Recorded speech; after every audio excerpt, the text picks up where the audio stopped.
everybody. Thanks for staying. I'm David Schindel. I'm the Executive Secretary of the Consortium for the Barcode of Life. I started out life as a Smithsonian pre-doc, and here I am back as a superannuated postdoc. I'm going to be talking about a project that's funded by Google, and it's an example of how a research project can evolve in different directions towards applications. And the bottom line I want to leave you with is that going in that direction can be mutually beneficial both to the application world and to a research activity. It's not a zero-sum game. So this is about the use of new taxonomic techniques for law enforcement, for catching poachers and traffickers. Typically, it's common to be able to identify things. Elephant tusks aren't hard to identify to the species level. Flowers in reproductive stage, whole organisms can be identified. And even when they're sometimes in difficult form, in processed forms or in parts, there are ways of identifying things using microstructural analysis, like on bird feathers. Carla Dove's here, she's the leader on that. Wood products by microstructural analysis. You can use immunoassays to say, is this piece of meat a goat, a pig, a cow, a sheep, just using process of elimination. You can use quantitative PCR for fairly narrow, well-studied groups to tell things apart with PCR. And there's some very labor-intensive techniques like isoelectric focusing that are based on gel electrophoresis. But for a more general purpose tool, DNA barcoding has emerged. And this is the definition we use. Matt Leray talked about it a little bit before. It's a short gene sequence taken from a standardized portion of the genome, and it's used as a proxy, as a diagnostic tool at the species level. I've listed at the bottom mitochondrial CoA1, cytochrome C oxidase 1 is the standard barcode region for animals, chloroplast, RBCL, and MATK for land plants, and ITS for fungi have been studied and approved as the optimal regions for that trade-off of short sequence versus resolving ability. And there's always a trade-off between those two. And of course, barcodes are useful if you want to associate a species name to a thing that's difficult to identify, like fish eggs or larvae or fish fillets that lack diagnostic morphological characters. If you have a barcode reference from an adult fish, you can then associate the DNA sequence to other forms. And the U.S. Food and Drug Administration has adopted this as a standard tool. They're building what they're calling the Reference Fish Encyclopedia, and they want to be able to identify the species of fish that produced a fillet that might turn out to be mislabeled in the marketplace, or could turn out to be a toxic fish that's been mislabeled.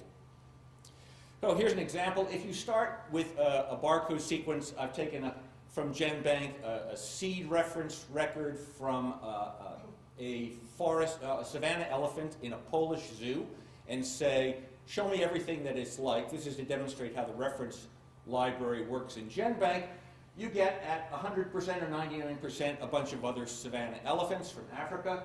After that, you get two forest elephants, then a whole bunch of woolly mammoths from the whole genome sequence of the woolly mammoth. Then at the bottom, you get some Asian elephants, and below that, and that takes you just down to 95%. So these are very tightly clustered, but notice that they're perfectly well separated. Even within a percent or two of barcode distance, clusters things very neatly. So it seems very effective.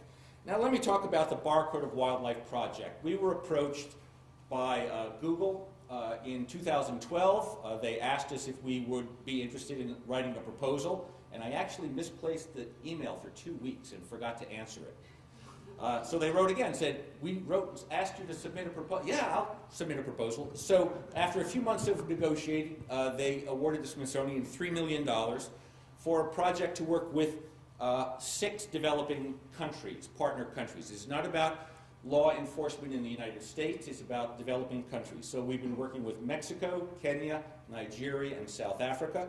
They are about 2 years into the project. Nepal has joined recently, and we've been discussing adding the Galapagos Islands as the final partner. What are we doing? We're helping them develop the ability to use DNA barcoding to investigate and prosecute wildlife crime. poaching and trafficking of protected species. And we hope that we'll get all the way through courtroom cases during this project. To do that, we're working with them to develop a reference library in GenBank of about 50,000 very high quality DNA barcode records, higher quality than you will see in any research project, and I'll explain that in a while, based on about 2,000 endangered species and 8,000 of their close relative and lookalike species. And that's so that you can have a handle on false negatives and false positives. Finally, we hope the project will result in the partner countries adopting and implementing barcoding on their own without outside support. What are we doing for them? First, we help them assess their own capabilities, their own techniques, their own capacity for lab and informatics. We've been doing a lot of training, both over the internet and in person. We're providing them with funding to collect, curate, manage their specimens and their specimen data. We're helping them with public outreach and public awareness in country, building political support and public support for the project. And we're helping to raise funds for them to build their own laboratories. There's a specific project roadmap, much more disciplined project than you typically see in a research project. I know because I was an NSF program director for a long time, and I'm making my project do things I couldn't get my PIs to do when I was at NSF.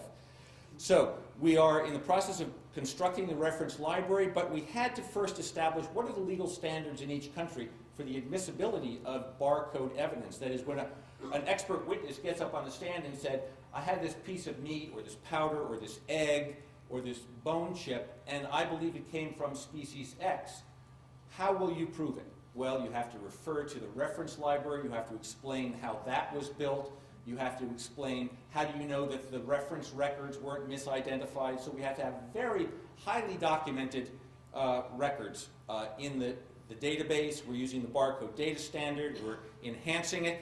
We've also asked each country to get a list of 200 species that are their priorities in endangered species. Interestingly enough, half of them are plants and half are animals. So we're well along. This is a species viewer you can see to explore the species, lots of interconnectivity of the data, and we're keeping tabs on how they're accumulating the records in GenBank. So let me stop there. Thanks.